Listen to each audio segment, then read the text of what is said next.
Semua orang tahu tanggal 17 Agustus 1945. Tapi tidak semua tahu bahwa naskah proklamasi yang kita hafal sejak sekolah bukanlah versi asli yang ditulis pertama kali. Malam sebelum kemerdekaan, di sebuah rumah sederhana di Jalan Pegangsaan Timur, sekelompok tokoh bangsa berdebat sengit.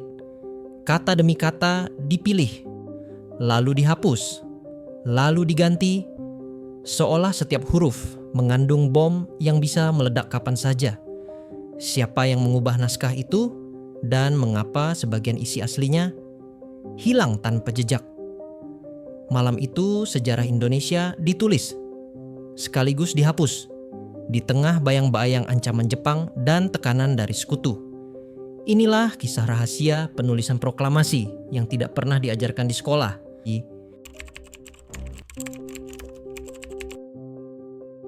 Agustus 1945, dunia sedang berada di ujung perang yang paling mematikan dalam sejarah umat manusia. Di Asia, Kekaisaran Jepang yang selama lebih dari 3 tahun menjadi penguasa Hindia Timur mulai runtuh. 2 bom atom yang dijatuhkan Amerika di Hiroshima dan Nagasaki mengguncang fondasi kekuatan mereka. Di Batavia, berita itu menyebar cepat meskipun disensor. Bisik-bisik di pasar, di warung kopi, bahkan di lorong-lorong kantor pemerintahan kolonial Jepang menyiratkan satu hal: Jepang kalah dan waktunya hampir habis. Para pemimpin pergerakan nasional Indonesia menyadari momen ini adalah celah yang tak akan datang 2 kali. Soekarno, Hatta, dan tokoh-tokoh lain tahu bahwa jika Jepang menyerah pada sekutu sebelum Indonesia memproklamasikan kemerdekaan, maka negeri ini bisa jatuh kembali ke tangan Belanda melalui pasukan Nika. Namun di balik urgensi itu ada perpecahan. Sebagian tokoh, terutama generasi muda, mendorong agar proklamasi dilakukan segera tanpa campur tangan Jepang. Sementara sebagian lainnya, termasuk Soekarno, masih memikirkan strategi diplomasi agar kemerdekaan diakui secara sah di mata internasional. Dan di tengah ketegangan itu, bayangan sebuah naskah mulai terbentuk. Sebuah teks singkat, tapi memiliki kekuatan untuk mengubah nasib bangsa.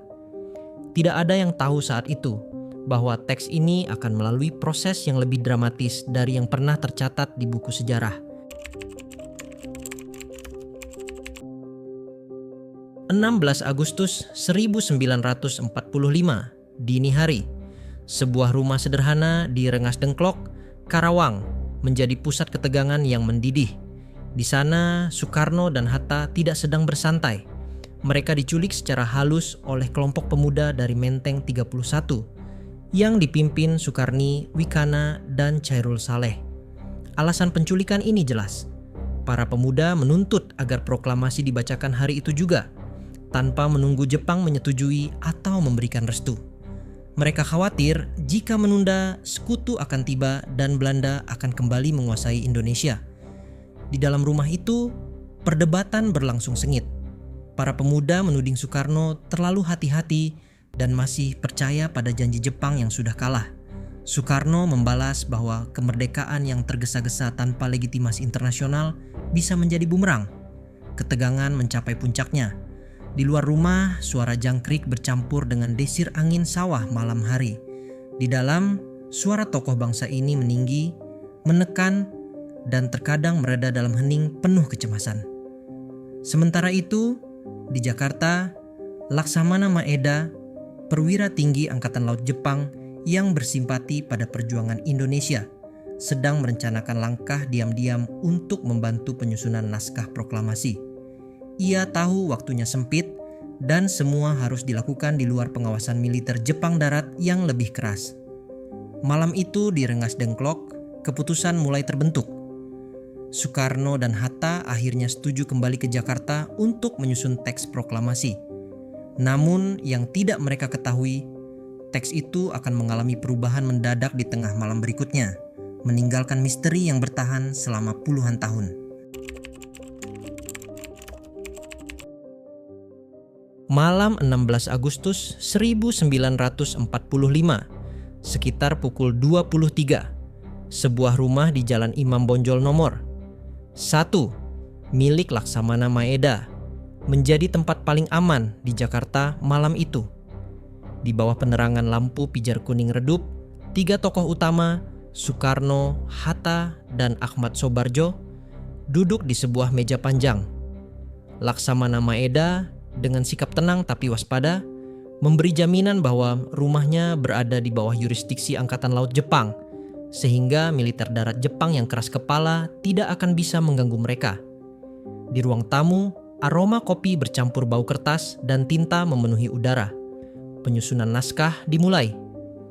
Soekarno mengambil peran sebagai penulis tangan pertama, sementara Hatta dan Soebardjo memberi masukan kata demi kata. Mereka memulai dengan pembukaan yang tegas, menyatakan kemerdekaan bangsa Indonesia. Namun, pilihan kata menjadi medan pertempuran halus. Apakah harus menyebut atas nama bangsa Indonesia? Apakah perlu menulis pemindahan kekuasaan dilakukan dengan cara seksama dan dalam tempo yang sesingkat-singkatnya? Setiap frasa diuji, diperdebatkan, dan diubah. Di luar, malam Jakarta sunyi. Tapi di dalam rumah itu, sejarah sedang lahir dari ujung pena di atas secarik kertas. Mereka tidak tahu pasti apa yang akan terjadi esok hari. Apakah Jepang akan marah? Apakah sekutu akan mendarat sebelum naskah dibacakan? Atau apakah rakyat akan mendukung mereka? Sekitar pukul 4 pagi dini hari, naskah dianggap selesai. 3 tokoh itu merasa lega. Tapi hanya sebentar. Karena menjelang fajar, akan muncul suara-suara lain yang merasa teks ini terlalu jinak dan harus diubah sebelum dibacakan. Fajar mulai menyingsing di langit Jakarta, 17 Agustus 1945. Udara masih lembab dan aroma embun bercampur dengan kegugupan di rumah Laksamana Maeda. Naskah proklamasi yang ditulis malam sebelumnya telah disiapkan di meja, siap untuk diketik ulang oleh Sayuti Melik. Namun sebelum mesin tik mulai berdetak, ketegangan baru muncul. Kelompok pemuda yang sejak awal mendorong percepatan proklamasi datang kembali. Mereka membaca teks yang sudah disusun, lalu saling berpandangan. Ini terlalu formal, terlalu seperti buatan Jepang, bisik salah satu di antara mereka. Mereka menunjuk bagian penutup yang berbunyi, Jakarta, 17 Agustus 45, wakil-wakil bangsa Indonesia. Bagi para pemuda, frasa ini terdengar seperti dokumen resmi yang lahir dari kompromi, bukan seruan revolusi. Sebuah usulan muncul, ubah menjadi atas nama bangsa Indonesia. Sederhana tapi syarat makna. Perubahan ini menegaskan bahwa kemerdekaan adalah kehendak seluruh rakyat, bukan hasil perundingan segelintir orang atau restu pihak asing. Sayuti Melik mengetik ulang teks itu dengan perubahan sesuai masukan para pemuda. Suara mesin tik terdengar mantap, seolah setiap hentakan hurufnya mengukir takdir bangsa. Ketika naskah hasil ketikan selesai, kertas itu masih hangat dari gulungan mesin tik. Tidak ada yang tahu pasti siapa yang pertama kali memutuskan perubahan itu. Para pelaku sejarah pun memberikan versi yang berbeda-beda. Tapi yang jelas, perubahan kecil itu mengubah nada proklamasi selamanya. Dengan naskah di tangan, mereka bergerak menuju rumah Soekarno di Pegangsaan Timur 56. Di sana, di bawah terik matahari pagi, teks ini akan dibacakan dan dunia akan mencatatnya.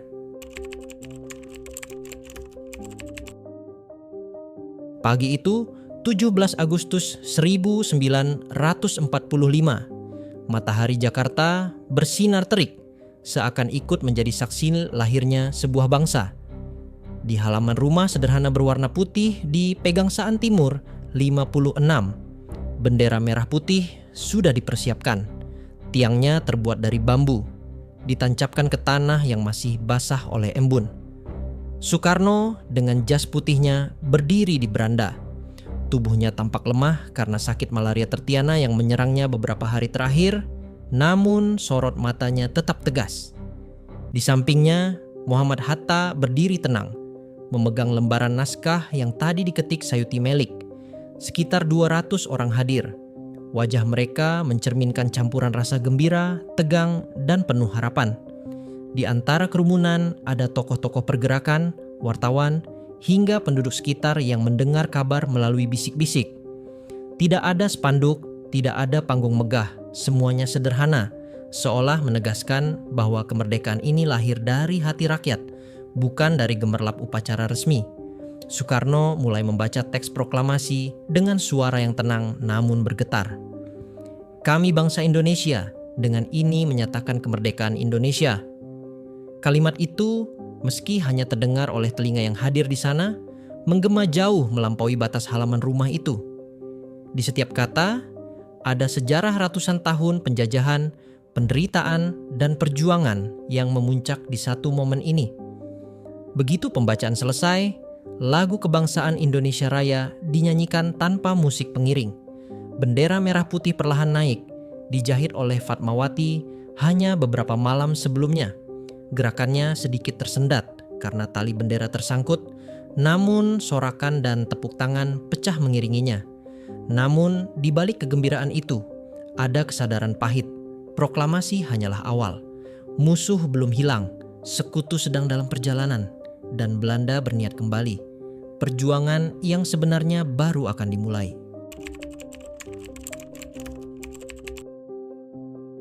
Proklamasi sudah dibacakan, namun gaungnya pada awalnya hanya berputar di Jakarta dan beberapa kota besar yang memiliki jaringan radio atau koran.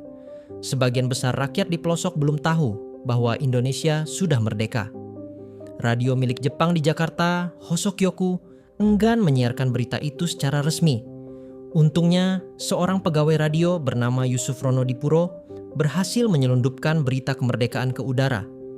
Dengan suara bergetar namun tegas, ia menyiarkan isi proklamasi ke seluruh penjuru negeri. Siaran ini kemudian dipantau oleh radio-radio asing yang akhirnya membuat kabar itu terdengar hingga luar negeri. Namun reaksi internasional tidak semuanya menggembirakan. Sekutu yang diwakili Inggris di Asia Tenggara menganggap wilayah Indonesia masih berada di bawah kendali Jepang sesuai perjanjian perang. Belanda melalui NICE, Netherlands Indies Civil Administration, bergerak cepat untuk kembali menguasai tanah jajahan lamanya. Di sisi lain, kabar kemerdekaan ini justru membakar semangat rakyat di berbagai daerah. Di Surabaya, pemuda-pemuda mulai merebut senjata dari gudang tentara Jepang. Di Bandung, bendera merah putih mulai dikibarkan di gedung-gedung penting. Di Aceh, rakyat mendeklarasikan kesetiaan pada republik yang baru lahir. Namun, gelombang perlawanan ini juga memicu bentrokan. Tentara Jepang yang belum menyerah secara resmi kadang terlibat dalam baku tembak dengan pemuda bersenjata. Jalan menuju kemerdekaan yang utuh ternyata bukan sekadar membacakan proklamasi, tapi mempertahankannya dengan darah dan nyawa. Para pemimpin bangsa pun sadar, mereka tidak hanya berhadapan dengan ancaman luar, tapi juga harus mengkonsolidasikan kekuatan dalam negeri yang masih beragam kepentingannya. Di tengah hiruk-pikuk perayaan dan ancaman yang mengintai, ada satu rahasia yang nyaris tenggelam dalam arus sejarah. Keberadaan draft awal proklamasi yang berbeda dari versi resmi. Menurut beberapa saksi, draft ini ditulis tangan oleh Soekarno pada malam 16 Agustus 1945 di rumah Laksamana Tadashi Maeda. Kertas itu sederhana, hanya selembar, namun kalimatnya lebih lugas dan tanpa kata-kata diplomatis. Bahkan ada dugaan bahwa di draft awal tidak tercantum kata pemindahan kekuasaan yang kemudian muncul di naskah resmi. Apa yang terjadi dengan draft itu? Sebagian mengatakan bahwa naskah tersebut dibuang setelah diketik ulang oleh Sayuti Melik.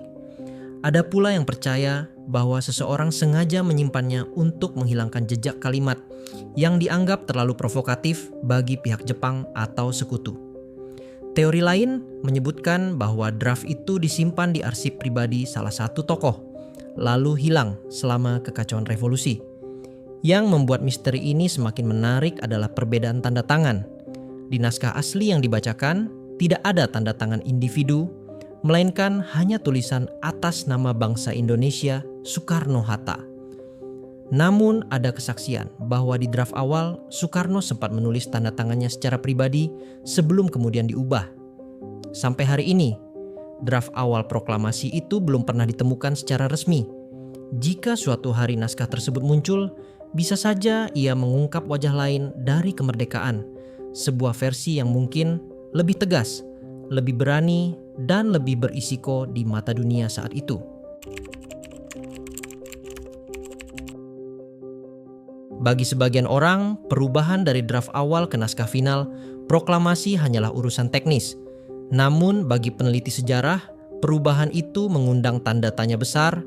Apakah ada campur tangan pihak tertentu untuk mengamankan kepentingan politik pada saat genting tersebut? Rumah Laksamana Tadashi Maeda, tempat perumusan proklamasi, dijaga ketat oleh tentara Jepang yang secara resmi mengaku netral. Namun netralitas itu patut dipertanyakan. Catatan harian beberapa perwira Jepang mengungkap bahwa mereka tetap memantau setiap langkah para tokoh Indonesia, bahkan mencatat kalimat demi kalimat yang disusun malam itu. Ada dugaan, beberapa kalimat dalam draft awal dianggap terlalu menantang otoritas sekutu. Kata-kata seperti mengambil kemerdekaan dengan kekuatan sendiri mungkin diganti dengan pemindahan kekuasaan untuk memberi kesan bahwa Jepang menyerahkan Indonesia secara damai demi menghindari bentrokan langsung. Teori konspirasi ini makin menguat ketika ditemukan arsip intelijen Belanda yang menyebutkan bahwa beberapa jam sebelum proklamasi, berita tentang naskah final sudah diterima di Singapura, jauh sebelum dibacakan di Jakarta. Hal ini memunculkan pertanyaan, siapa yang membocorkannya dan untuk kepentingan siapa? Meski sebagian sejarawan menolak teori ini, jejak perubahan redaksi naskah proklamasi tetap menjadi bayang-bayang yang menghantui. Bisa jadi di balik kata-kata yang sederhana itu, ada negosiasi rahasia, tekanan diplomatik, bahkan ancaman yang tidak pernah dicatat dalam buku pelajaran sejarah. Dan seperti semua misteri besar lainnya, kebenaran sejatinya mungkin terkubur bersama para saksi yang sudah tiada.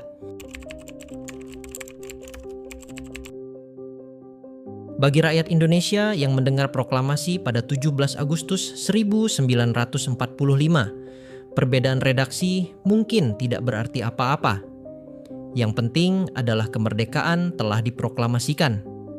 Namun, bagi dunia internasional, setiap kata memiliki bobot politik yang sangat besar.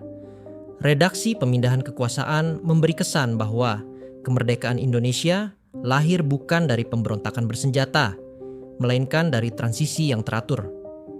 Kesan ini memudahkan diplomasi awal Indonesia terhadap pihak sekutu, khususnya Inggris yang memegang mandat di Asia Tenggara setelah kekalahan Jepang.